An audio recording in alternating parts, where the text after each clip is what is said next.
en la cena de cumpleaños de mi suegra en Roma, mi asiento estaba vacío.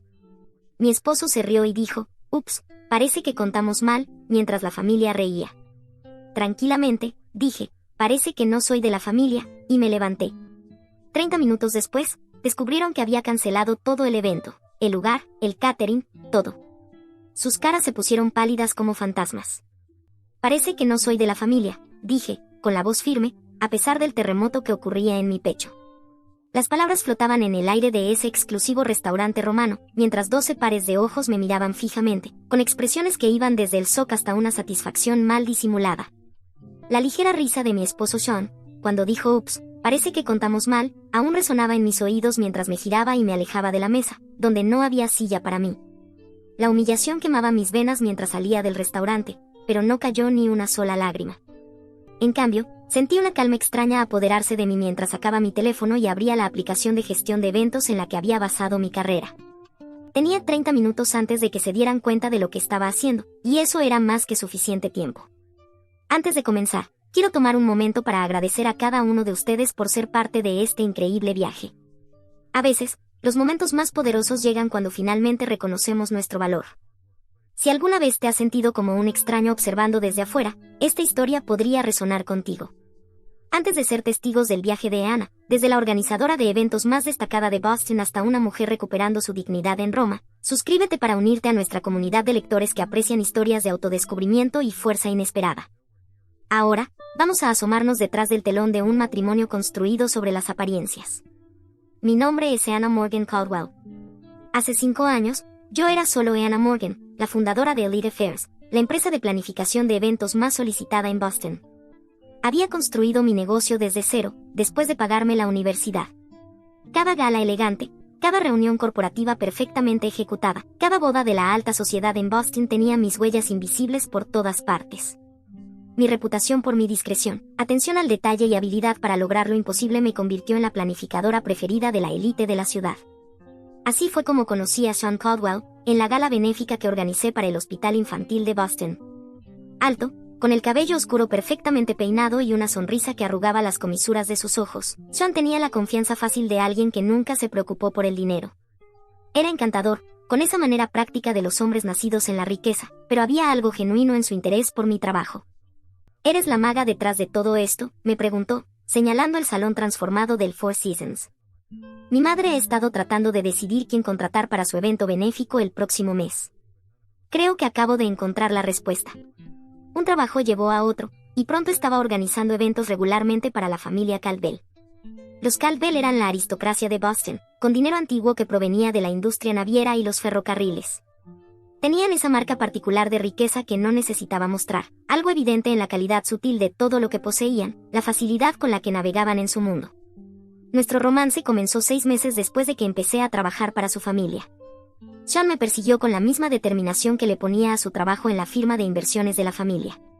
Claro que había señales de advertencia, como la forma en que su madre Eleanor me miraba con desaprobación apenas disimulada cuando Sean me presentó como algo más que su planificadora de eventos. Los comentarios casuales sobre mis orígenes humildes, la sorpresa en las voces de las personas cuando descubrían que estaba saliendo con un Caldwell. «Lo has hecho bien para ti misma», dijo Eleanor durante nuestra primera cena como pareja, su sonrisa sin llegar a sus ojos. El éxito hecho por uno mismo es tan americano. Ignoré esas señales porque me estaba enamorando de Sean. Parecía diferente de su familia, más abierto de mente, menos preocupado por el linaje y el estatus. Cuando me propuso matrimonio 11 meses después de nuestra primera cita, dije que sí, a pesar de la sensación persistente de que estaba entrando en un mundo que nunca me aceptaría completamente.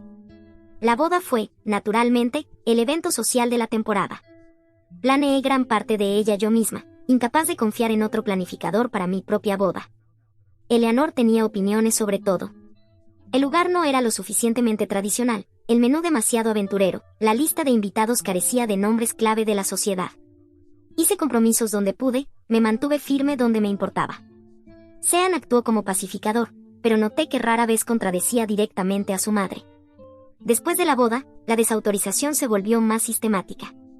A pesar de utilizar mi empresa para sus eventos, los Caldwell constantemente cuestionaban mis decisiones, cambiaban planes a último minuto y se atribuían el mérito de mis ideas. En las reuniones familiares, se solicitaban mis opiniones para luego desestimarlas. Mi experiencia en planificación de eventos era tratada como un hobby encantador, en lugar de un negocio exitoso. Ana tiene un buen ojo para estas cosas, decía Eleanor a sus amigas, acariciándome la mano condescendientemente. Es casi como tener una planificadora de fiestas personal en la familia. Sean nunca me defendió. Se encogía de hombros y me decía luego que así era su madre, que no debía tomarlo de forma personal. Pero era personal, y empeoró a medida que pasaban los años. La oportunidad de planificar el 70º cumpleaños de Eleanor en Roma debería haber sido mi logro más grande, una celebración de una semana en la ciudad eterna, culminando con una cena en un restaurante con estrella Michelin con vistas al Coliseo. Me entregué por completo a la creación del evento perfecto, aprovechando todos mis contactos en la industria. Fue durante esta planificación que descubrí las primeras grietas en la fachada de los Caldwell. Los depósitos para los lugares de los eventos se retrasaban. Los proveedores llamaban preguntando por los pagos. Cuando se lo mencioné a Sean, lo descartó diciendo que el contador de la familia solo estaba siendo cauteloso con las transferencias internacionales. Sin embargo, vi los estados de cuenta accidentalmente dejados abiertos en su laptop, inversiones mal hechas, propiedades hipotecadas hasta el límite, líneas de crédito al máximo. La fortuna de los Caldwell se estaba desvaneciendo rápidamente. Aún así, seguí planificando, usando la línea de crédito de mi propia empresa para asegurar los depósitos cuando era necesario. Me decía a mí misma que era algo temporal, que Sean lo explicaría todo una vez que la celebración de cumpleaños ya hubiera pasado. Luego llegó la mañana de nuestro vuelo a Roma. Sean estaba en la ducha cuando su teléfono sonó con un mensaje. Nunca revisaba su teléfono, siempre había respetado su privacidad, pero algo me hizo mirar esa mañana. La vista previa del mensaje de V era clara en su pantalla: no puedo esperar a verte en Roma. ¿Ya se lo has dicho? Mis dedos se movieron sin pensar, abriendo el hilo de mensajes con Vanessa Hughes, la exnovia de Sean de la universidad. La mujer que sus padres siempre habían adorado. La mujer que esperaban que él se casara antes de conocerme. Los mensajes se remontaban a meses atrás, planes hechos, un futuro discutido y sí, un bebé. Su bebé, que nacería en 4 meses. Tomé capturas de pantalla, me las envié y borré la evidencia de su teléfono. Empaqué mis maletas, me puse una sonrisa falsa y abordé el vuelo a Roma con mi esposo y su familia. Ahora, de pie frente a ese restaurante en Roma, tomé mi decisión. No confrontaría a Sean antes de la cena. Dejaría que los eventos se desarrollaran, y cuando lo hicieran, estaría lista. Nuestro vuelo aterrizó en el aeropuerto de Fiumicino justo cuando el atardecer dorado italiano pintaba el horizonte de Roma. Había organizado transporte privado para toda la comitiva de los Caldwell, los padres de Sean, Eleanor y Richard, su hermana Melissa con su esposo Grant, su hermano Thomas con su esposa Claire, y 2 parejas de tías y tíos. El convoy de vans negras Mercedes que esperaban en la terminal debería haberles impresionado. En cambio, las primeras palabras de Eleanor al bajar del avión fueron: pensé que había especificado los coches del hotel. Ana, estos parecen bastante genéricos. Me mordí la lengua, como tantas otras veces antes. El hotel tuvo un problema de programación. Estos son Deluxe Transport, les dije. Ellos dan servicio a la mayoría de los diplomáticos en Roma. Mi explicación cayó en oídos sordos. Sin embargo, ella ya estaba discutiendo algo con Richard, con las cabezas agachadas de manera conspirativa, como siempre, excluyéndome. El hotel de Erasi nos dio la bienvenida. Fue un tratamiento de 5 estrellas que había organizado meticulosamente. El champán fluía en el salón privado mientras los botones se llevaban nuestro equipaje. Pasé meses asegurando el alojamiento perfecto, seleccionando suites con las mejores vistas, arreglando cestas de bienvenida llenas de delicias italianas y planificando horarios personalizados para cada miembro de la familia. Eleanor apenas echó un vistazo a su itinerario antes de dejarlo de lado. Vamos a improvisar, y dijo, desestimando semanas de planificación cuidadosa. La familia conoce bien Roma. Nuestra suite era magnífica, una terraza con vista a la Plaza de España, flores frescas en cada habitación y una botella del burbulo favorito de Sean respirando en la mesa. Pero en el momento en que entramos, el teléfono de Sean vibró y salió a la terraza para hablar en susurros. ¿Es trabajo?, le pregunté cuando regresó. Solo unos problemas de inversión, respondió, sin mirarme a los ojos. Vamos a prepararnos para la cena. La cena de bienvenida que había planeado en una encantadora trattoria en Trastevere se convirtió en la primera señal clara de mi exclusión. De alguna manera, el arreglo de los asientos cambió justo antes de nuestra llegada, y me encontré en el extremo más alejado de la mesa, separada de Sean por su primo y su tía. Durante la comida, chistes internos volaban de un lado al otro de la mesa, historias de viajes familiares previos a Italia de los que yo había estado ausente. Cuando intenté unirme a la conversación sobre las actividades planificadas para la semana, Melissa me interrumpió. Oh, Anna, en realidad hemos decidido hacer algunas compras familiares mañana en lugar del tour por el Vaticano. ¿Compras familiares?, pregunté. Ya sabes, intervino suavemente Eleanor, es solo una tradición que tenemos. Te aburrirías, querida. ¿Por qué no usas el tiempo para revisar los arreglos del cumpleaños? Es tu especialidad, después de todo. El patrón continuó durante los siguientes días. Me despertaba para encontrar a Sean ya fuera, con una nota apresuradamente escrita sobre una reunión con su padre para desayunar. La familia desaparecía durante horas en excursiones improvisadas de las que, de alguna manera, todos sabían excepto yo. Las conversaciones susurradas en los rincones del vestíbulo del hotel se detuvieron abruptamente cuando me acerqué. Las reservas para la cena se cambiaron misteriosamente para acomodar a viejos amigos que casualmente estaban en Roma. Amigos que me miraban con una curiosidad apenas disimulada, como si estuvieran evaluando cómo estaba manejando lo que venía.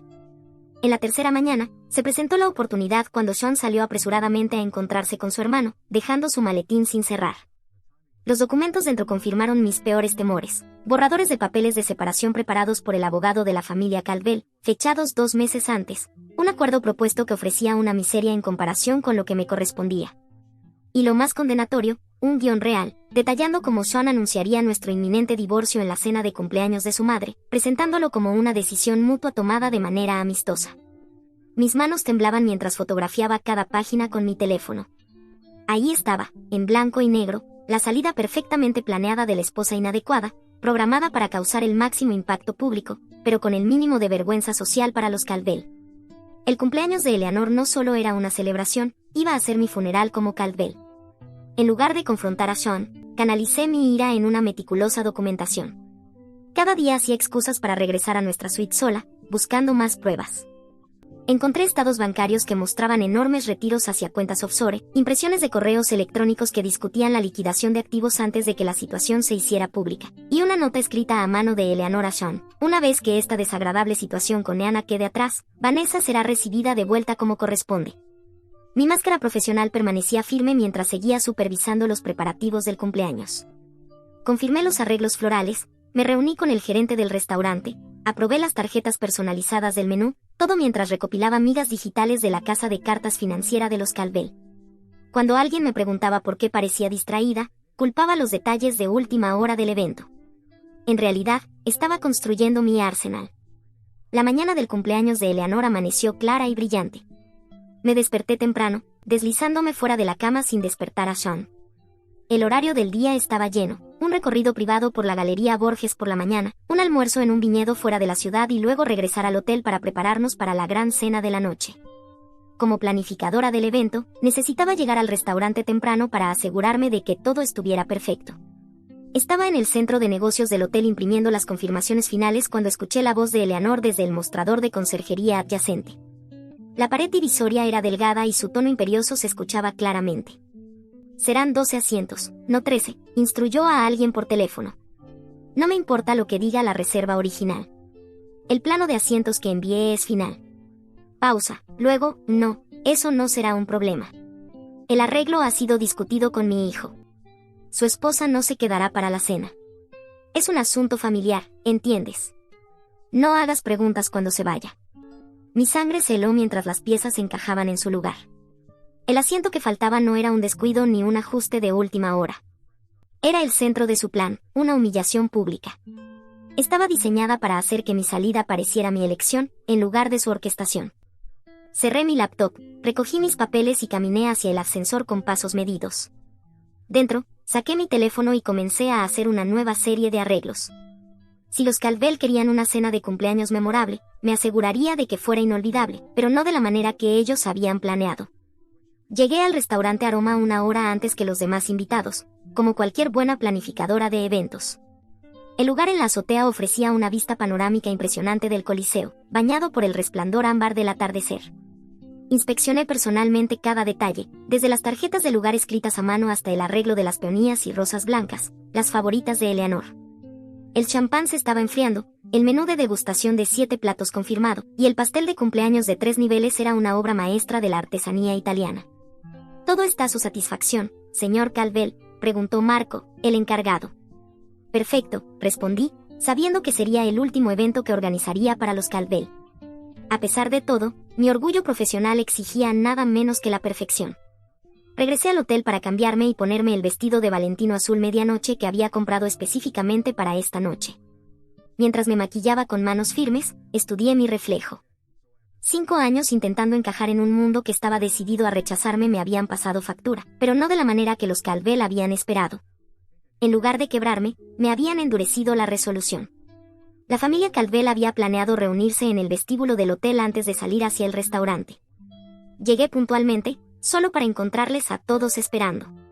Eleanor, resplandeciente con su Chanel Vintage, su collar de diamantes capturando la luz. Los ojos de Sean se abrieron ligeramente cuando me vio, tal vez recordando lo que lo atrajo hacia mí en primer lugar, o quizás calculando cuán pronto podría librarse de mí.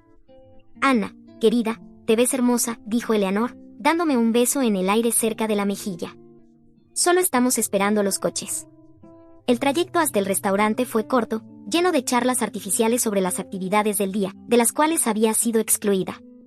Al ascender en el elevador hacia la azotea, Sean colocó su mano en la parte baja de mi espalda, un gesto que en su momento me había parecido íntimo, pero ahora parecía algo representativo, para beneficio del ascensorista.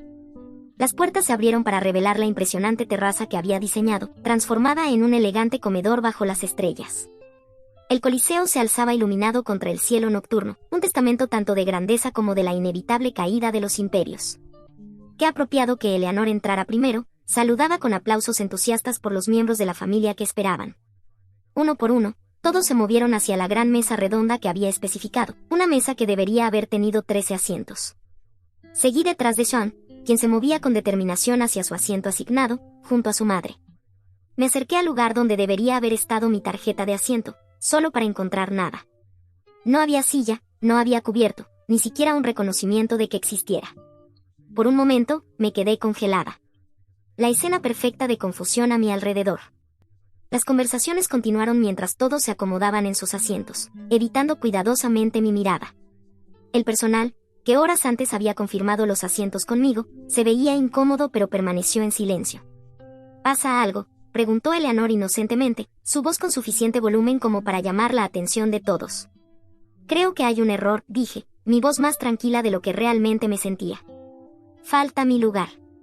La escena meticulosamente coreografiada se desplegó exactamente como lo habían planeado. Ceños fruncidos, miradas furtivas, Sean medio levantándose de su silla, una actuación de preocupación que nunca llegó a sus ojos. Es raro, dijo Melissa, examinando la mesa. ¿Alguien contó mal? Richard aclaró su garganta. Quizás hubo una mala comunicación con el personal del restaurante.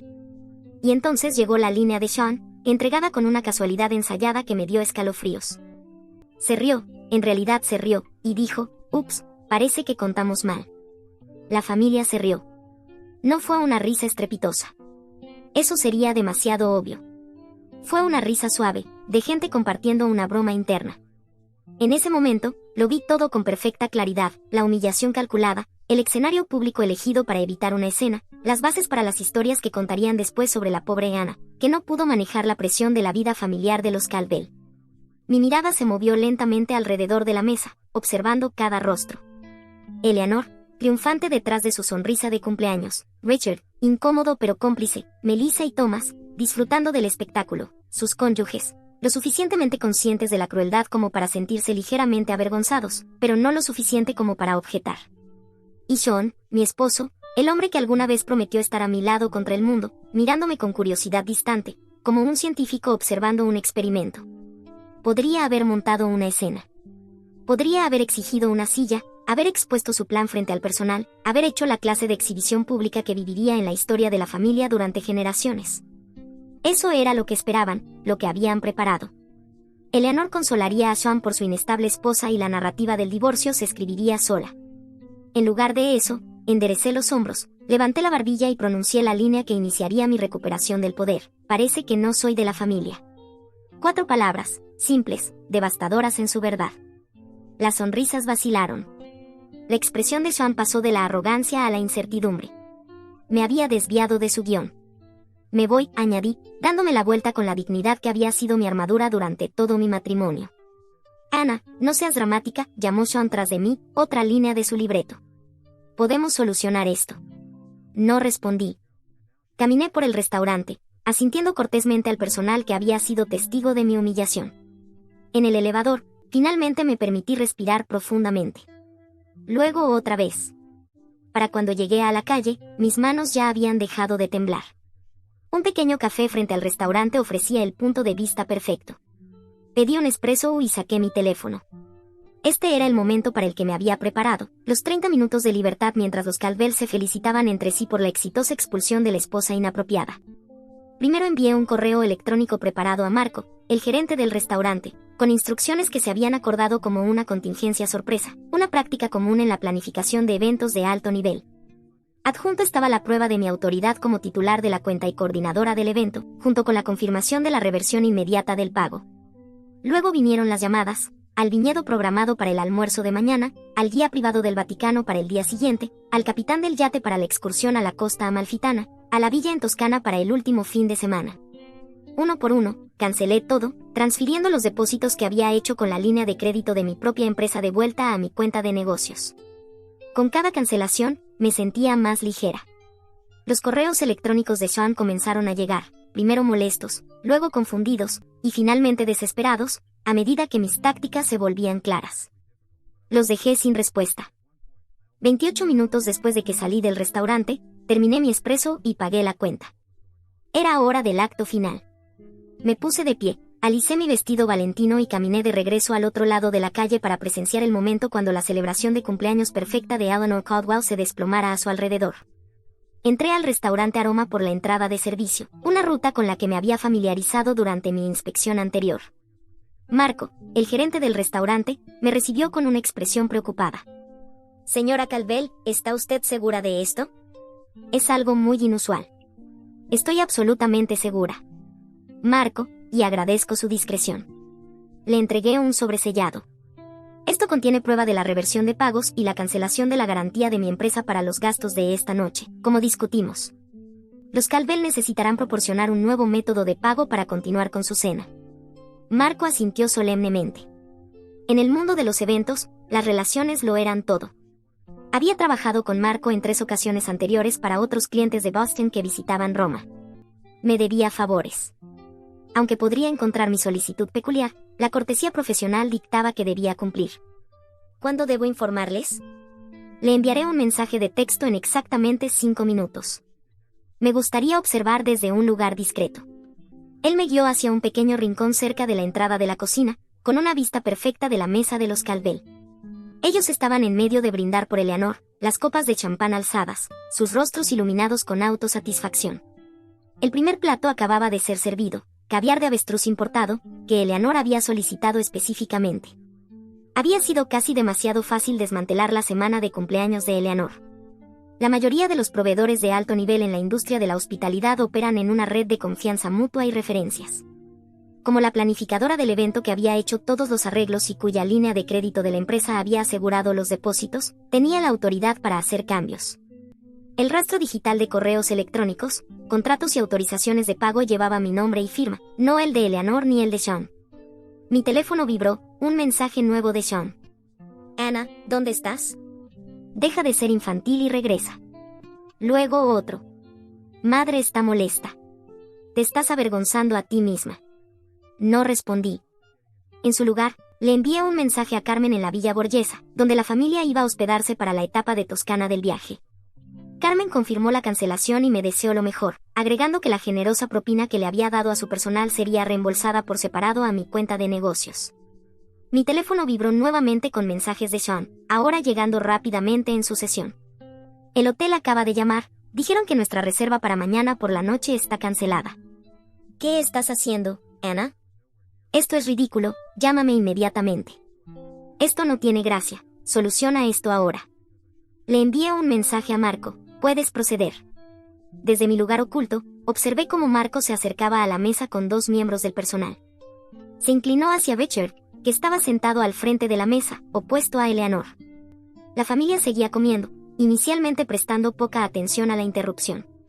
La expresión de Becher cambió, primero de interés cortés a confusión, luego a alarma. Sacó su billetera y habló más animadamente con Marco.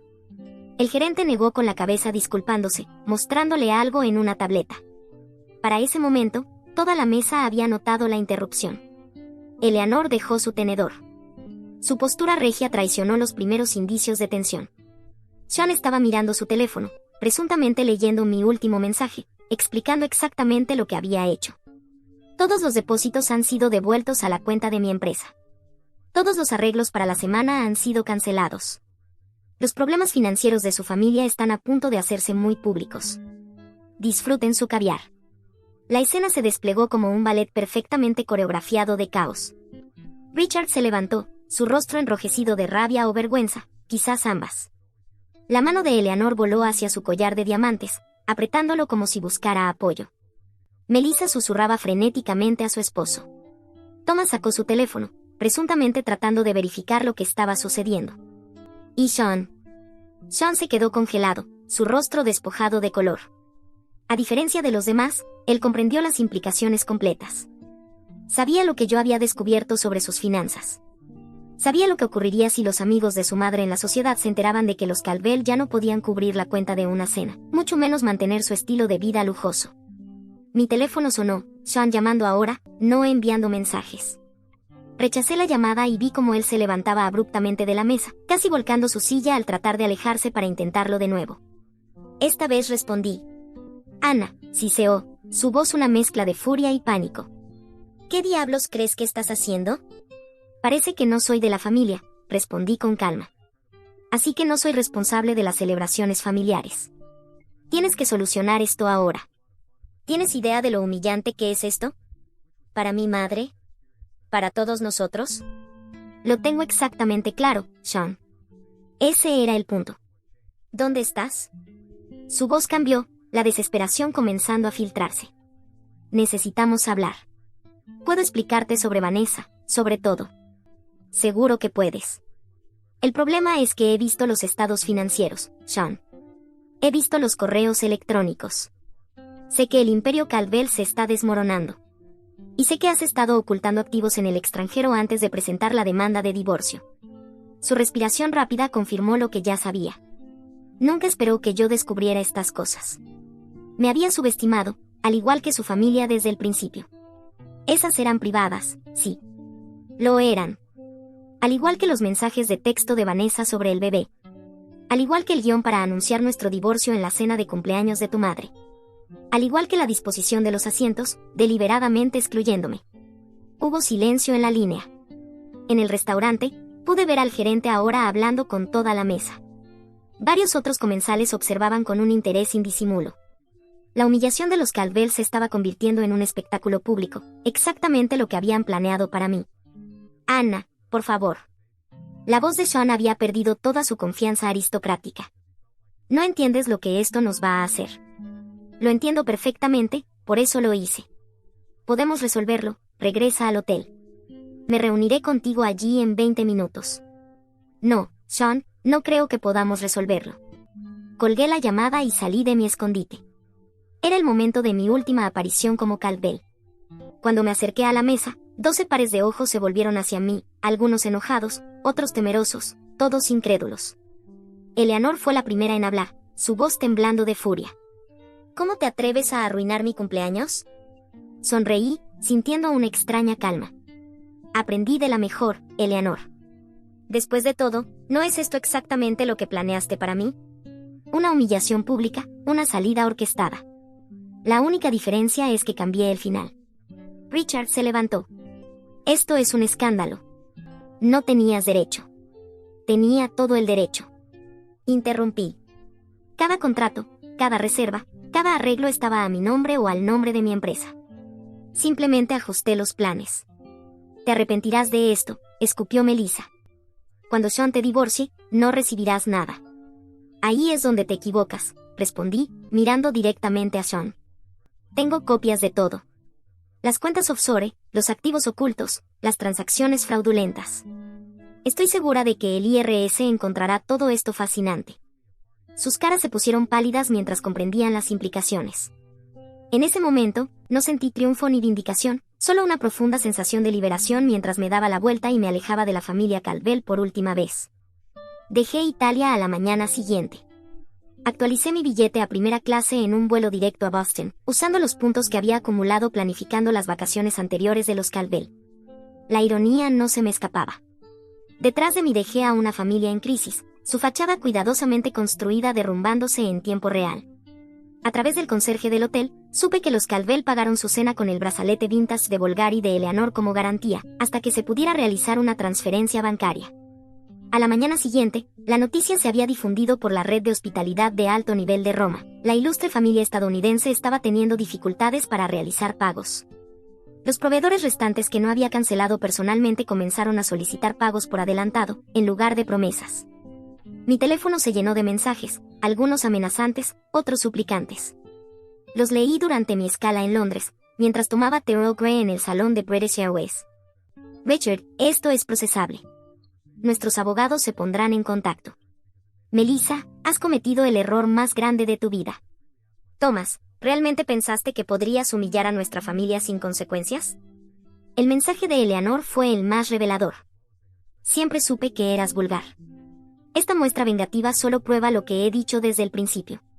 Pero fue la sucesión de mensajes de Sean los que contaron la verdadera historia de una familia en caída libre. Primero, no tienes ni idea de lo que has hecho. Mi padre tuvo un pequeño episodio cardíaco. ¿Es eso lo que realmente querías? Luego, Prescott y Whitmore vieron todo. ¿Sabes lo que esto significa para nuestra posición? Más tarde. El hotel está exigiendo el pago por toda la semana por adelantado. Dicen que todas las garantías han sido canceladas. Y finalmente. Por favor, Anna. Necesito hablar contigo, esto es más grande que nosotros ahora. No respondí a ninguno de ellos. En su lugar, reenvié los documentos financieros que había reunido a mi abogado, con instrucciones de mantenerlos a salvo hasta que fueran necesarios. Si los Caldwell iniciaban un litigio, estaría preparada. Cuando llegué a casa a nuestra casa de Beacon Hill, contraté a una empresa de mudanzas para empacar mis pertenencias personales. Tomé solo lo que era indiscutiblemente mío, ropa, joyas que había comprado yo misma, mi colección de libros de primera edición y las obras de arte que había adquirido antes de nuestro matrimonio. Todo lo demás, incluidos los regalos de bodas y los artículos comprados en conjunto, lo dejé atrás. No quería nada que pudiera atarme a la red de engaños de los Caldwell. 2 días después, el Boston Globe publicó una pequeña nota en su sección de sociedad. Caldwell Investment Group enfrenta una investigación. El artículo mencionaba irregularidades financieras y preguntas de los inversionistas. Aunque no fue noticia de primera plana, fue suficiente para generar ondas de choque en los círculos sociales de Boston. Sean apareció en mi nuevo apartamento sin previo aviso, una semana después de que regresé de Roma. Se veía agotado, la capa pulida de privilegio reemplazada por una desesperación genuina. «Tienes que volver a casa», dijo cuando abrí la puerta. «Esto ya ha ido demasiado lejos. Esto no es una táctica de negociación, Sean. Esto es un divorcio». Él entró sin invitación, pasando las manos por su cabello despeinado. «La sé que está investigando las cuentas de mi padre. 2 miembros de la junta renunciaron. Mi madre tuvo que cancelar su gala benéfica porque 3 donantes importantes se retiraron. Eso suena a un problema de la familia Caldwell», respondí, «no mío. Es tu problema si me hundo con el barco. Aún estamos casados. Mis deudas son tus deudas». Me permití sonreír levemente. No cuando tengo pruebas de que deliberadamente me excluiste de las decisiones financieras y ocultaste activos con la intención de defraudarme en los procedimientos de divorcio. Mi abogado me asegura que eso es suficiente para protegerme. Su fachada se quebró por completo. Luego, Sean se desplomó en mi sofá, con la cabeza entre las manos. Nunca quise que fuera así. ¿Qué querías, Sean? ¿Casarte conmigo por mis habilidades en la planificación de eventos? ¿Usarme para gestionar tu calendario social mientras te reconectabas con Vanessa? ¿Descartarme cuando ya no fuera útil?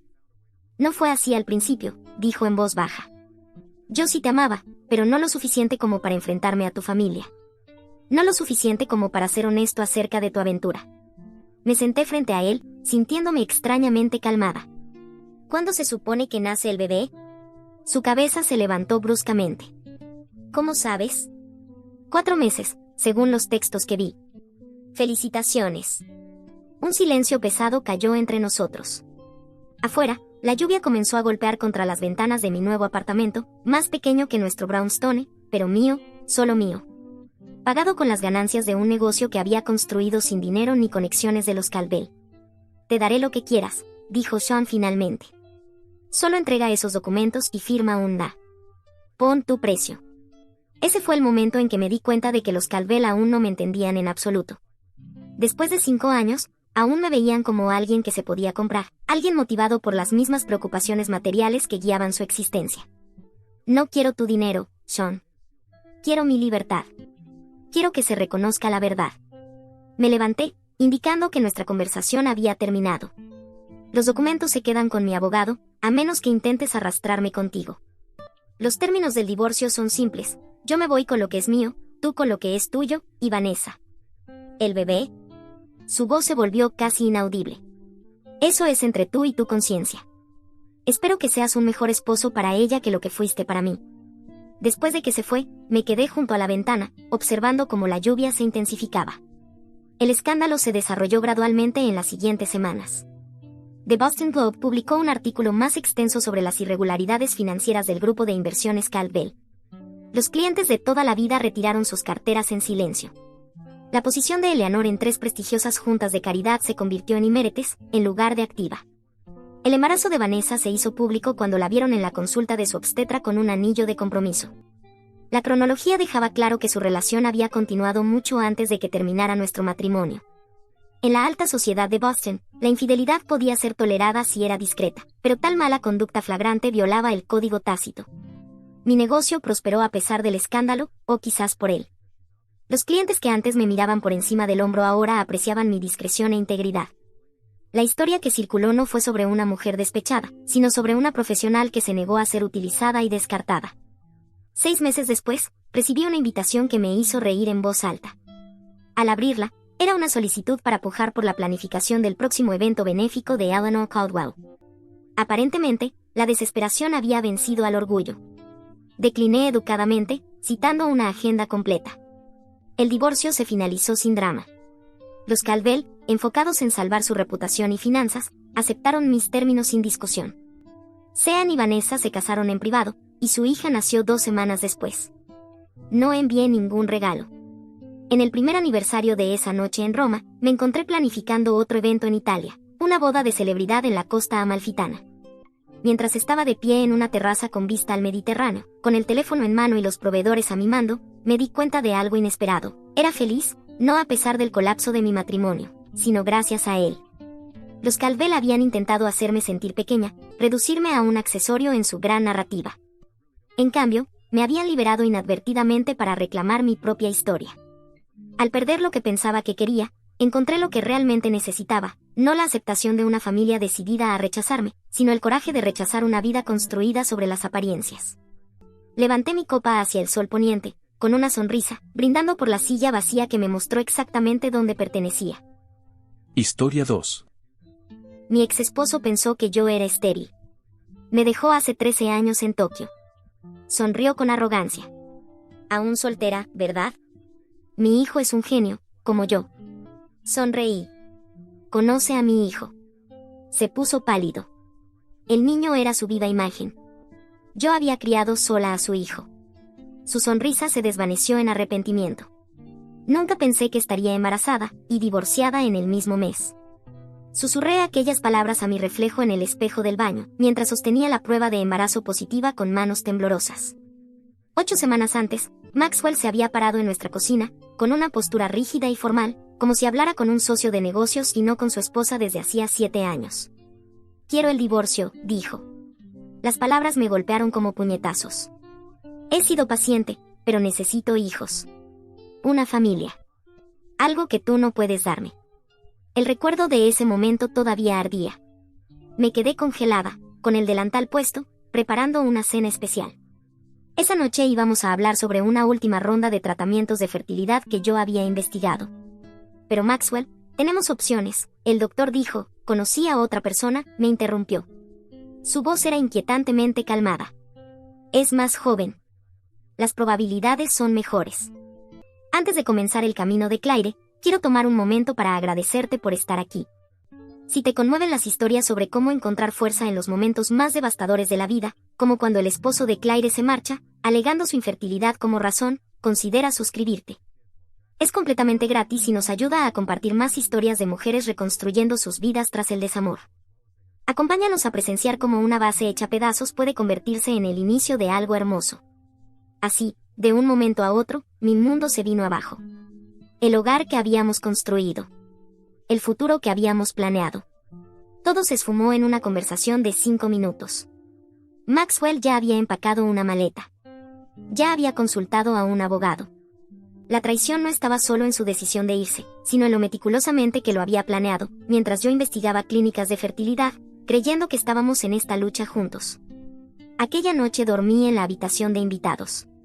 No podía soportar el vacío de nuestra cama matrimonial. Al amanecer, Maxwell ya se había ido por completo. Solo dejó una carpeta con los papeles del divorcio y la información sobre su generoso acuerdo financiero, suficiente para 3 meses de alquiler en un apartamento modesto, mientras yo me reorganizaba. En ese momento, el acuerdo me pareció una fortuna, hasta que comencé a buscar apartamento.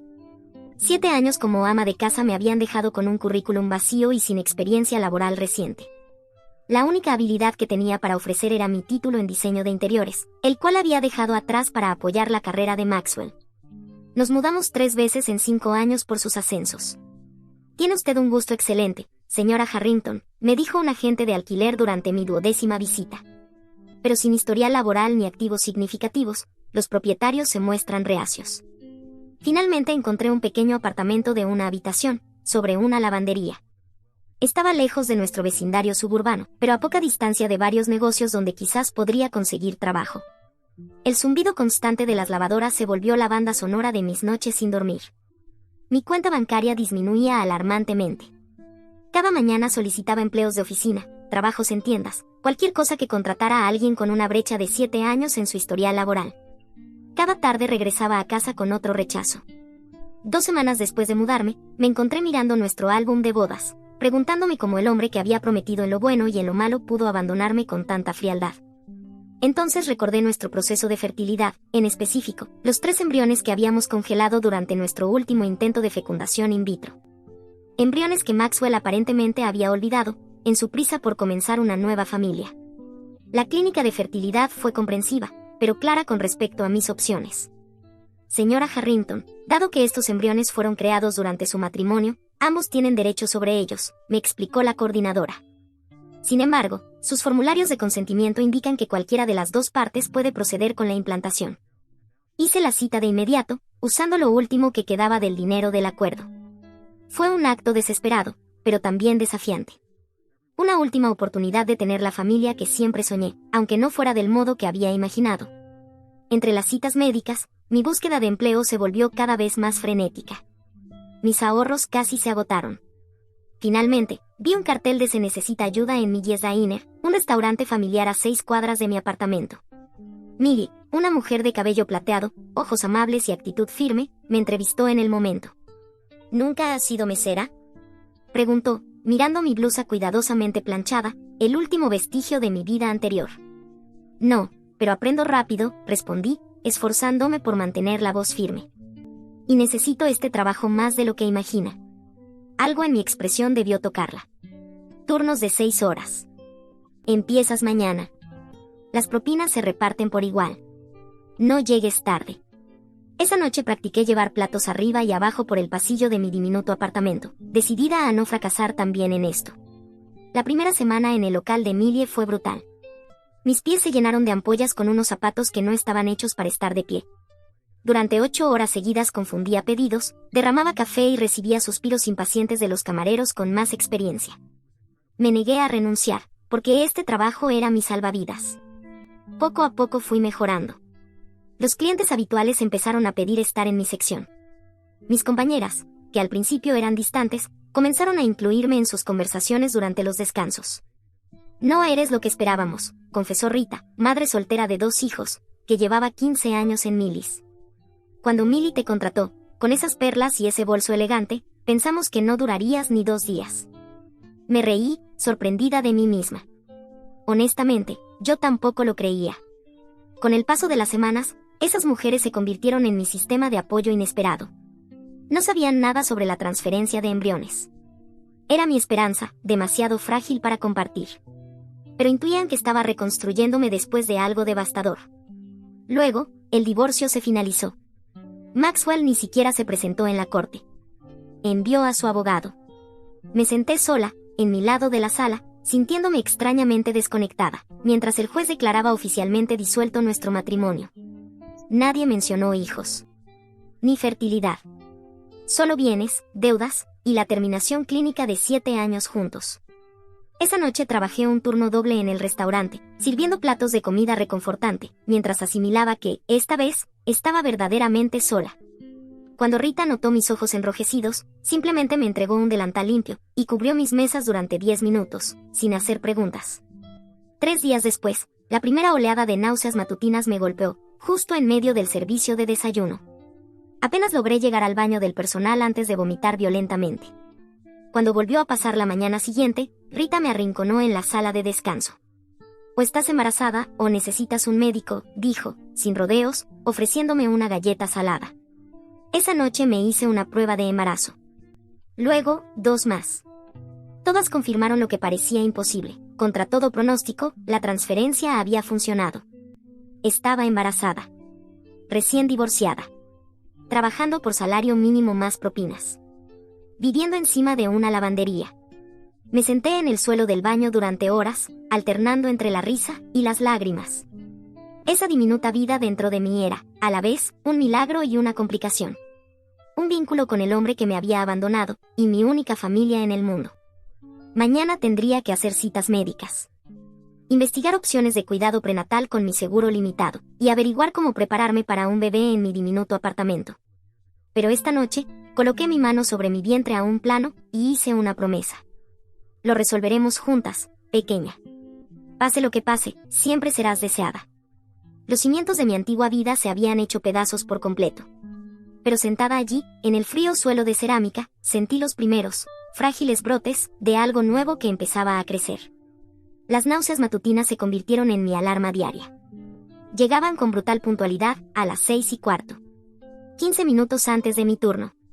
Apenas tenía tiempo de cepillarme los dientes antes de bajar corriendo al restaurante, rogando que la náusea pasara antes de servir el desayuno. Come esto antes de empezar, ordenó Rita una mañana, empujándome un plato de pan tostado sin nada. Bocados pequeños, confía en mí. Ayuda. Como madre de 2, Rita se convirtió en mi gurú del embarazo. Me daba consejos prácticos, sin juicio ni condescendencia. A las 12 semanas, finalmente reuní el valor para contarle a Millie que estaba embarazada. Llevaba días ensayando lo que iba a decir, aterrada de que me viera como una carga y recortara mis horas. Pero ella me sorprendió. Ya era hora de que lo dijeras, respondió, cruzándose de brazos. La mesa 4 tiene una apuesta sobre cuánto tardarías en admitirlo. Revisó el horario en el acto. Me cambió del turno matutino al de la tarde. Menos correr, más sentarse entre mesas. Y nada más de cargar esas enormes cafeteras. La noticia de mi embarazo se esparció rápido entre los clientes habituales. La mayoría fue amable, dejando propinas más grandes, palabras de aliento en voz baja, y compartiendo historias de sus propios hijos. Algunos clientes mayores incluso empezaron a traer prendas de bebé tejidas a mano, dejándolas junto al pago. Mi Harold tenía 2 empleos cuando esperábamos a nuestro primero, me contó Dot, una viuda que venía cada martes por pastel de carne. Estás haciendo lo que las madres siempre han hecho, lo que sea necesario. Esos pequeños gestos de bondad me sostuvieron, frente a la presión financiera que no dejaba de crecer. Cada cita médica requería cálculos cuidadosos. ¿Cuántos turnos extra podía aceptar para cubrir el copago? ¿Qué facturas podía retrasar una semana más? Las vitaminas prenatales, por sí solas, consumían una parte alarmante de mi presupuesto de alimentos. En mi segundo trimestre, diseñé una hoja de cálculo implacable, donde seguía cada centavo. Los artículos esenciales del bebé estaban organizados por necesidad. Cuna y silla de auto al tope de la lista. Ropa linda y gadgets elegantes, eliminados por completo. Pasaba los domingos por la tarde, mi único día libre, recorriendo tiendas de segunda mano. Buscaba ropa y artículos para bebé en buen estado, a una fracción del precio original. Mi pequeño apartamento se transformaba mes a mes. La sala fue cediendo ante los preparativos para el bebé. Una cuna de segunda mano, que Rita me ayudó a armar. Una mecedora rescatada de una venta de garaje. Un cambiador improvisado, hecho con una cómoda vieja que restauré yo misma. Tienes talento real para esto, comentó Sally, otra camarera que me ayudó a subir la cómoda por 3 tramos de escaleras. ¿Has pensado en hacer esto por dinero? Arreglar muebles viejos. No lo había considerado. Pero esas palabras plantaron una semilla. Por las noches, después de mi turno, comencé a ver videos de restauración de muebles, tomando notas, absorbiendo técnicas, imaginando que algún día podrían servirme. A medida que mi barriga crecía, mi mundo se encogía y se expandía a la vez. Físicamente, todo era más difícil. Caminar al trabajo, estar de pie durante horas, incluso dormir cómodamente parecía imposible. Pero socialmente, mi universo florecía. El equipo del restaurante organizó un modesto baby shower durante una tarde tranquila de martes. Clientes a los que había servido durante meses trajeron pequeños obsequios. Incluso el dueño de la lavandería de abajo me ofreció lavar gratis la ropa del bebé durante mi primer mes posparto. Mi hija también fue madre soltera, dijo con voz áspera. Alguien debió haber hecho lo mismo por ella. A los 7 meses, un susto. Un episodio de contracciones tempranas me obligó a tomar la decisión más dura hasta el momento. Después de pasar la noche en el hospital y escuchar las advertencias firmes de mi médico, tuve que renunciar a Millis. Ya era hora, dijo Millie, una vez más, sorprendiéndome. Me preguntaba cuándo ibas a escuchar la voz de la razón. Me entregó un sobre. Era el pago por despido, algo que sabía bien que su pequeño negocio apenas podía costear. Llámalo préstamo, si eso calma tu orgullo. Pero no te atrevas a rechazarlo. Las últimas semanas de embarazo fueron una mezcla extraña, de terror y de paz. Terror, porque los ahorros que había acumulado eran ahora mi única fuente de ingresos. Y no tenía garantía de cuándo podría volver a trabajar. Paz, porque por primera vez podía descansar sin culpa. Prepararme mentalmente para lo que vendría. El parto comenzó en una noche lluviosa de martes. Llamé a Rita. Me llevó al hospital y se quedó conmigo durante las primeras 6 horas, hasta que tuvo que volver a casa por sus hijos. Las siguientes 14 horas las pasé sola, apretando una foto del cuarto de bebé que había creado, recordándome a mí misma lo que me esperaba al otro lado del dolor. Y cuando finalmente, tras empujones insoportables, mi hijo llegó al mundo, el torrente de amor fue tan abrumador, que todo lo demás se desvaneció. La ausencia de un compañero. La incertidumbre financiera. El miedo a fracasar. En ese instante, solo existía su carita perfecta, y la certeza feroz, de que haría cualquier cosa por protegerlo. ¿Cómo se llama?, preguntó la enfermera, colocando su cuerpo diminuto sobre mi pecho. Leo, susurré. Significa león o valiente. Algo que los dos necesitábamos ser. Volver a casa, a nuestro pequeño apartamento de una sola habitación, fue un momento de triunfo y de miedo. La primera noche apenas dormí, revisando una y otra vez si respiraba. La tercera noche, el agotamiento me venció. Y entonces, me rendí. A un nuevo ritmo, dictado completamente por Leo. Creamos rutinas, nacidas de la necesidad. Aprendí a ducharme durante su siesta matutina. A preparar comida con una sola mano, mientras lo sostenía sobre mi hombro. A funcionar, a pesar del sueño fragmentado, en ciclos de 90 minutos. Cada pequeña victoria se sentía monumental. La primera vez que logré bañarlo sola. El día que hice la colada sin que llorara. Momentos diminutos, que lo eran todo. Lo estás haciendo muy bien, me aseguraba Rita en sus visitas semanales. El hecho de que te preocupes, significa que ya eres una buena madre. Y poco a poco, lo imposible se volvió posible. Y luego, rutina. Descubrí una fuerza que no sabía que tenía. La capacidad de seguir, incluso con el cuerpo roto de cansancio. De calmar su llanto, cuando las lágrimas también querían salir de mis ojos. De seguir adelante, cuando rendirme parecía más fácil. Nuestro pequeño apartamento, que antes me recordaba todo lo que había perdido, se convirtió en algo valioso. El primer hogar que Leo recordaría. El lugar donde descubrí quién era yo, más allá de ser la esposa de Maxwell o la madre que no pudo. Rodeada de muebles usados y soluciones de bajo costo, entendí algo: no estaba reconstruyendo la vida que había perdido, estaba creando algo completamente nuevo. En esos primeros meses de vida de Leo, entendí que empezar desde cero no era solo comprar pañales o aprender a criar sola. Era redescubrirme. Reconstruir mi identidad alrededor de un amor más fuerte que cualquier cosa que hubiese sentido antes. Un nuevo cimiento. Mucho más sólido que aquel que se había derrumbado bajo mis pies. Y mientras se acercaba el primer cumpleaños de Leo, mis ahorros por maternidad estaban casi agotados. La restauración de muebles, ese pasatiempo que nació como distracción durante el embarazo, se convirtió en mi primera tabla de salvación. Había restaurado algunos muebles para vecinos del edificio, quienes luego me recomendaron a sus amigos. Pronto, estaba equilibrando la maternidad con un pequeño negocio paralelo. Trabajaba por las noches, una vez que Leo se dormía. Solo 3 sillas más por lijar, y podré dormir se convirtió en mi mantra nocturno. El sonido rítmico del papel de lija era la canción de cuna de mi agotamiento. Pero no era suficiente. El trabajo con los muebles no bastaba para mantenernos. Y para el segundo cumpleaños de Leo, ya estaba haciendo malabares con 3 trabajos de medio tiempo. Turnos de fin de semana en Milis. Ingreso de datos remoto durante sus siestas. Restauración de muebles, cuando lograba robarle al día unos minutos. Dormir se volvió un lujo. Un lujo que muchas veces sacrificaba por 1 hora más de trabajo. O por unos pocos, preciosos minutos de silencio. Después de jornadas de 18 horas. Rita me ayudó a encontrar un cuidado infantil accesible, poniéndome en contacto con su hermana, que dirigía una guardería en casa. Descuento familiar, insistió, aunque yo sabía que estaba cubriendo parte del costo con su propio dinero. Acepté, con una gratitud silenciosa, y me prometí que algún día, de alguna forma, le devolvería esa bondad. Nuestra rutina estaba medida con precisión. Me despertaba a las 5 de la mañana para preparar las comidas de Leo para todo el día, lo dejaba en la guardería antes de las 7, trabajaba en ingreso de datos remoto hasta el mediodía, compraba materiales para restauración de muebles durante el almuerzo, recogía a Leo a las 5, y pasábamos la tarde trabajando en los proyectos juntos, él a mi lado, ayudando con sus pequeñas manos, mientras yo lijaba, pintaba, ensamblaba. Después venía la rutina de siempre, baño, cuentos, besos, y a dormir. Los fines de semana significaban turnos en el restaurante. Leo estaba con Rita, o jugando en silencio en la oficina trasera de Millie. ¿Cómo haces para hacerlo todo?, preguntaban a veces las nuevas camareras, viéndome correr de una cosa a otra sin detenerme ni un segundo. La verdad era que no lo hacía todo. Algo siempre quedaba atrás.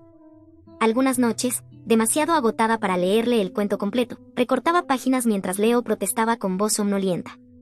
Otras veces, entregaba piezas de mobiliario con detalles sin terminar, rezando que los clientes no notaran las esquinas mal acabadas, los atajos que había tomado para cumplir con los plazos. Cuando Leo cumplió 3 años, pasó algo que me hizo detenerme. Estábamos en el parque del vecindario, en una de esas tardes raras donde el tiempo nos daba un respiro. Mientras otros niños trepaban con torpeza o necesitaban ayuda de sus padres, Leo se movía con una seguridad que asombraba. Subía al gimnasio de juegos con fluidez, sus movimientos eran limpios, rápidos, coordinados. Tu hijo tiene una coordinación natural, comentó un hombre mayor desde un banco cercano. Mi hijo entrenó gimnasia por 30 años, reconozco las señales. Al principio, no le di importancia. Estaba demasiado ocupada sobreviviendo como para pensar en clases extracurriculars. Pero con los meses, lo evidente se volvió imposible de ignorar. Leo había caminado antes que la mayoría de los niños. Había corrido más pronto. Y para cuando tenía 4 años, ya intentaba hacer volteretas y paradas de manos sin que nadie le enseñara. Una tarde, después de un día especialmente agotador, lo encontré parado sobre el reposabrazos del sofá, preparándose para saltar. «Leo, no», grité, corriendo hacia él. Pero ya había saltado, y aterrizado con un equilibrio perfecto. Me sonrió con orgullo. «Practiqué todo el día, mami. Mira otra vez». Esa noche, mientras él dormía profundamente, investigué programas comunitarios, y descubrí que el INCA ofrecía clases de gimnasia subvencionadas para niños pequeños. El horario coincidía con mis horas de ingreso de datos, lo que me obligó a enfrentar una decisión complicada. Al final, hablé con mi empleador remoto. Negocié un horario flexible. Perdí parte de mis ingresos, pero gané algo más importante, el comienzo del camino de Leo. Su entrenador, un ex gimnasta universitario llamado Carlos, me llamó aparte después de su tercera clase. «Tu hijo tiene algo especial», dijo en voz baja. «Un talento puro, que no debería quedarse sin desarrollar». Sentí una mezcla de orgullo y pánico. Desarrollar talento requería recursos que todavía no teníamos. Pero cada vez que veía la luz en los ojos de Leo durante las prácticas, sabía que no podía ponerle límites. «Encontraremos la manera», le prometí a Carlos. Cueste lo que cueste. Mi pequeño negocio de restauración de muebles empezó a crecer. Empecé a diseñar camas infantiles personalizadas, estructuras de juego, piezas inspiradas en las necesidades de movimiento de Leo. Los clientes pagaban precios elevados por esas creaciones únicas, sin saber que estaban financiando las clases de mi hijo. Cuando Leo cumplió 6, Carlos sugirió complementar su entrenamiento con natación, para fortalecer la parte superior del cuerpo. Restauré el comedor antiguo del gerente de la piscina a cambio de las lecciones. Iba temprano a limpiar las instalaciones, y así nos daban más tiempo de práctica.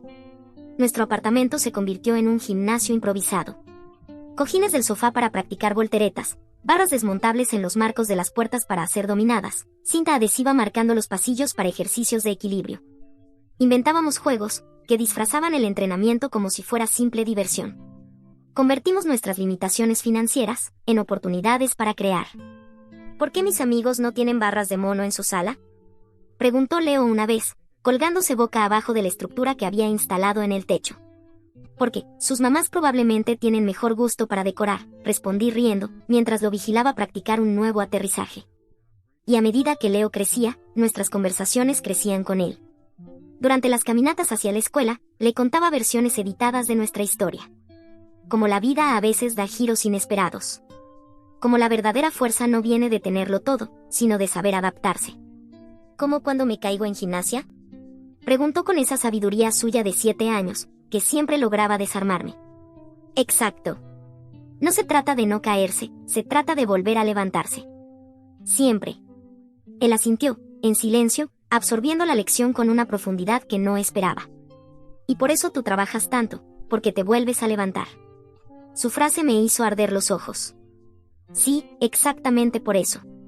Nuestro vínculo se fortalecía con cada reto compartido. Leo aprendió a preparar comidas sencillas conmigo, a encargarse de tareas del hogar más allá de lo que se esperaría de su edad. Aprendió a valorar lo que teníamos, en lugar de desear lo que nos faltaba. Para cuando cumplió 8, ya me ayudaba a entregar muebles pequeños a los clientes locales. Y lo hacía con una sonrisa orgullosa, explicando el proceso de restauración a los clientes, que lo escuchaban impresionados. Habíamos creado nuestro propio mundo, imperfecto pero hermoso en su capacidad de resistir, en cómo se sostenía sobre lo poco que teníamos, y eso lo hacía invulnerable, hasta que Maxwell apareció, sin previo aviso, en una de las competencias locales de gimnasia de Leo. Su presencia fue como un sismo bajo los cimientos que habíamos construido con tanto esfuerzo. Lo vi de inmediato, seguía siendo apuesto, de esa forma pulida que nunca encajó del todo en mi vida real, sentado en las gradas con una expresión de interés confundido, como si no supiera por qué estaba ahí, pero tampoco pudiera mirar hacia otro lado. Mi corazón se aceleró mientras mi mente hacía cálculos. El parecido entre ellos era ahora incuestionable.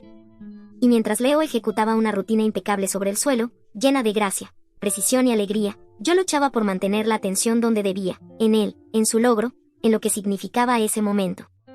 Tenía que apartar la ansiedad, lo que sentía por dentro, porque ya habría tiempo para enfrentar el pasado. Ahora, ese instante le pertenecía a Leo, a nosotros, a los años silenciosos que nos moldearon hasta volvernos algo que nunca creí posible, fuertes, completos, invencibles a nuestra manera. ¿Me viste, mamá?, gritó Leo corriendo hacia mí, con su medalla colgando del cuello y los ojos brillando. Lo hice perfecto.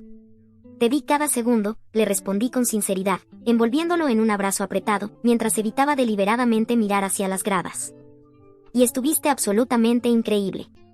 Maxwell nos esperaba junto a la salida del gimnasio. Su traje impecable desentonaba entre los padres con ropa deportiva y mochilas de botanas. Apreté la mano de Leo con más fuerza al acercarnos, y mi mente, como reflejo, empezó a buscar rutas de salida, por si acaso. Claire, dijo, con una voz que todavía reconocía, y esa familiaridad me recorrió la espalda como un escalofrío. Pensé que eras tú. Leo me miró, curioso, sintiendo el cambio en mi cuerpo.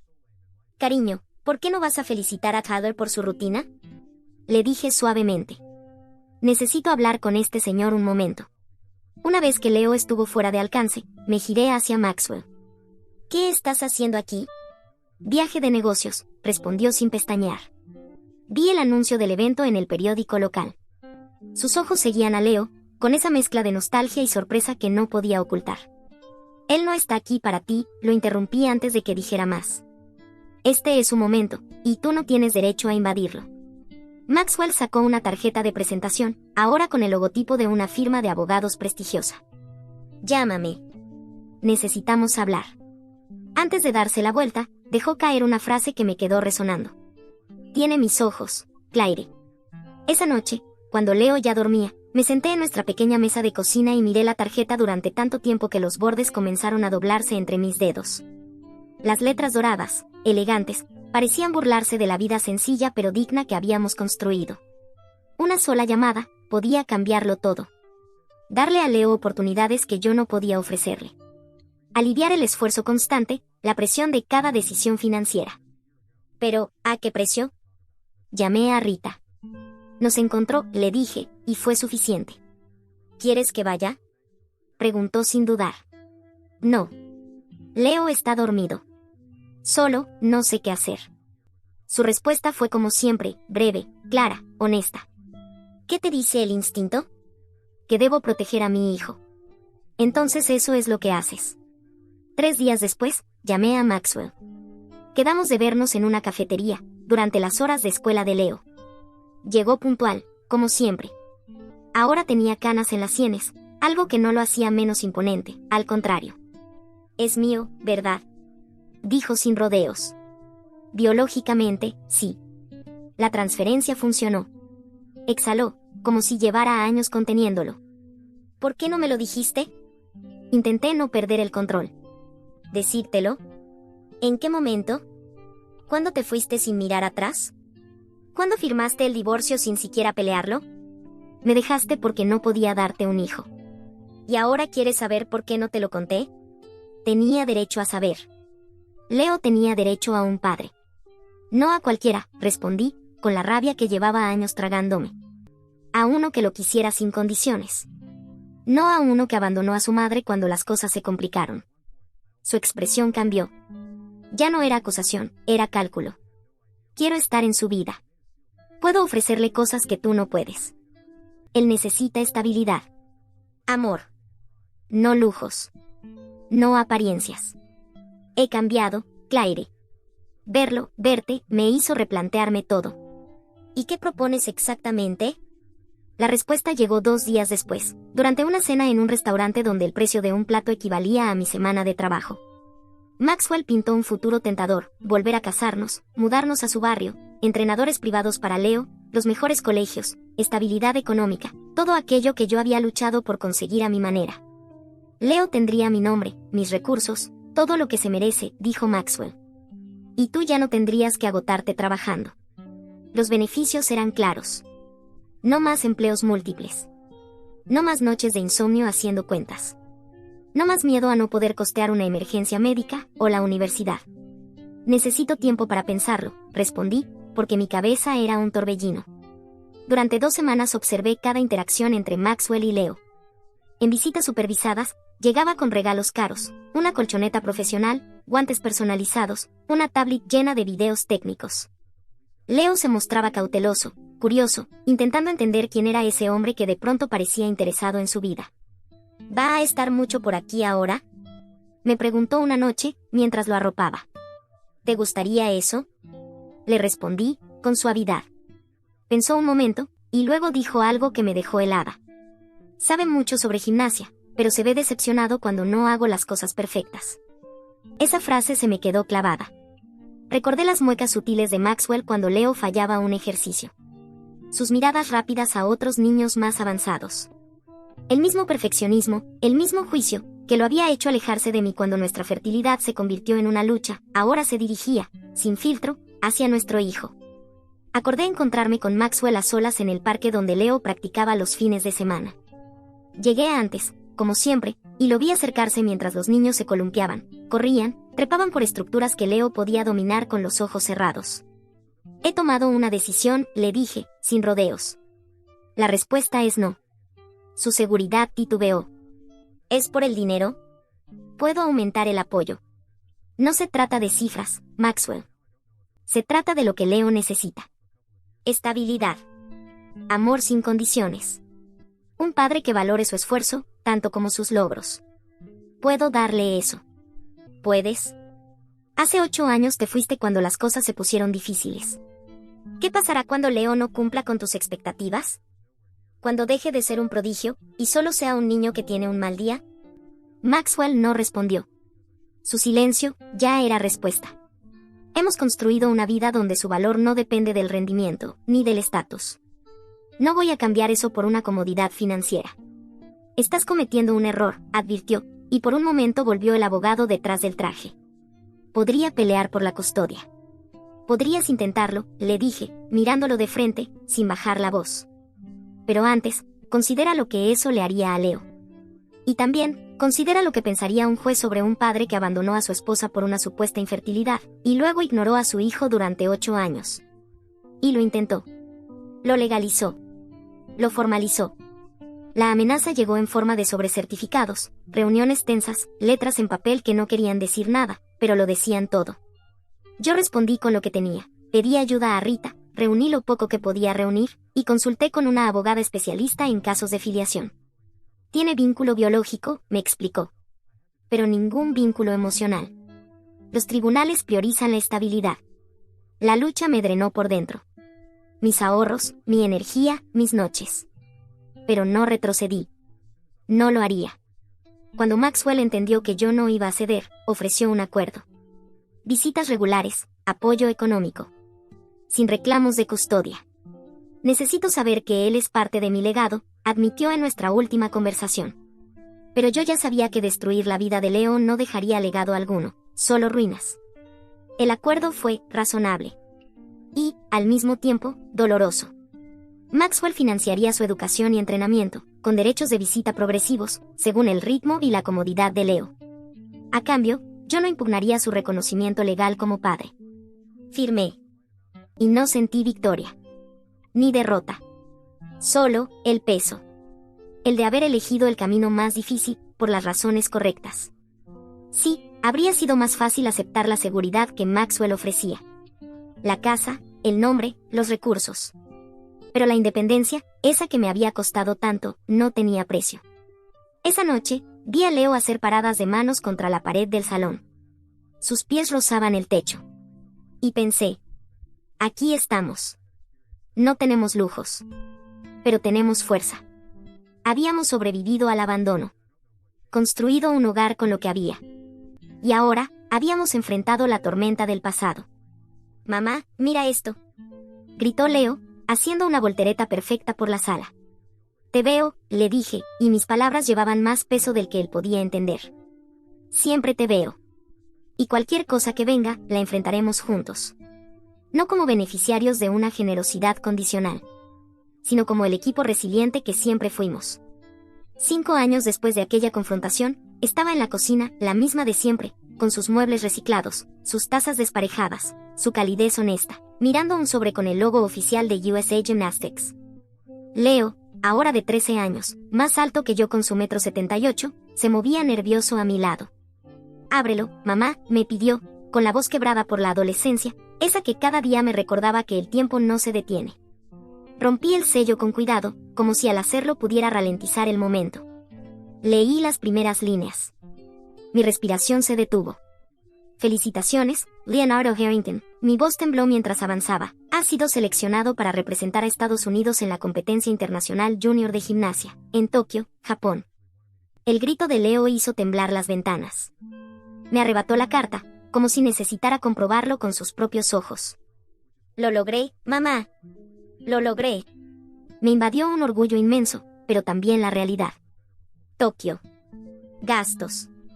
Vuelos internacionales. Comidas.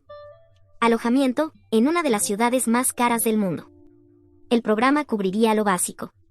Pero el entrenador Carlos había sido claro, el apoyo familiar era esencial en competencias internacionales.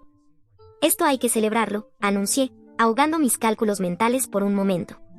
Dime, ¿dónde quieres cenar esta noche? Más tarde, cuando por fin se quedó dormido, aunque la emoción no lo dejaba quieto ni después de entrenar todo el día, encendí la lámpara, saqué la calculadora y enfrenté los números. Entre nuestros modestos ahorros, el negocio de muebles que había crecido poco a poco, y la ayuda establecida por Maxwell, aún faltaban varios miles de dólares para el viaje. A la mañana siguiente llamé a Rita, ahora gerente de Millis tras la jubilación de su fundadora. Necesito turnos extra, le dije. Los que puedas darme. ¿Tokio? Preguntó, sabiendo sin necesidad de más palabras. Ella había visto a Leo crecer, desde su primer intento torpe hasta hoy. Tokio, confirmé. y durante los 3 meses siguientes, trabajé. Con esa clase de determinación, los días de semana se dividían entre mi trabajo habitual de ingreso de datos y un calendario acelerado de restauración de muebles. Los fines de semana significaban turnos dobles en Millis, donde los clientes que habían visto crecer a Leo, a través de mis historias, mis fotos y mis desvelos, dejaban generosas propinas para nuestro fondo rumbo a Tokio. Vendí pertenencias no esenciales, rechacé cualquier gasto personal, y controlé cada centavo con la precisión de un reloj militar. Leo también aportó. Insistió en usar la pequeña beca que recibía de una tienda deportiva local, que había empezado a patrocinarlo, para ayudar con los gastos del viaje. Somos un equipo, mamá, me dijo con esa calma segura que siempre había intentado sembrar en él. Llegamos juntos, o no llegamos.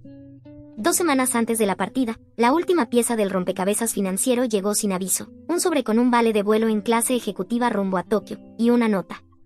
Leo merece tener a su madre con él. Sin condiciones. Maxwell. Orgullo disfrazado de pragmatismo. Me quedé mirando el vale durante un largo rato. Luego, lo acepté. Porque a veces, la verdadera fortaleza no está en rechazar ayuda, sino en aceptarla, si beneficia a tu hijo, venga de donde venga. Tokio fue una sobrecarga sensorial, nians, multitudes, costumbres nuevas. El lugar de la competencia, un complejo deportivo impresionante en el corazón de la ciudad, lucía banderas de 28 naciones. Los ojos de Leo se abrieron ante el ambiente internacional.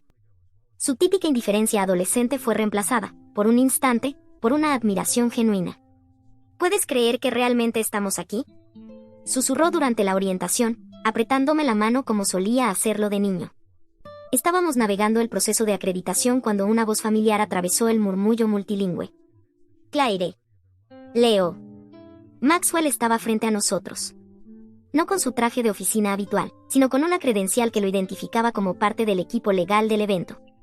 5 años más habían añadido plata a sus sienes, pero poco más había cambiado. ¿Estás trabajando aquí?, pregunté, intentando mantener la compostura. Me trasladé a Tokio hace 3 años, para liderar la división asiática de la firma, explicó. Cuando vi el nombre de Leo en la lista del equipo de Estados Unidos, pedí estar asignado a este evento. Leo, más cómodo con Maxwell después de años de visitas programadas y llamadas constantes, le dio un apretón de manos respetuoso. Gracias por ayudar a que mamá pudiera venir, dijo con franqueza, con esa honestidad que siempre le había enseñado a defender. Maxwell asintió. Algo parecido al arrepentimiento le cruzó el rostro, apenas un segundo. Estaré en tus presentaciones, le prometió a Leo antes de mirarme. Nosotros, deberíamos hablar. Esa conversación sucedió la noche siguiente, en un restaurante tranquilo, cerca de nuestro hotel modesto. Tomamos té, que insistí en pagar yo misma.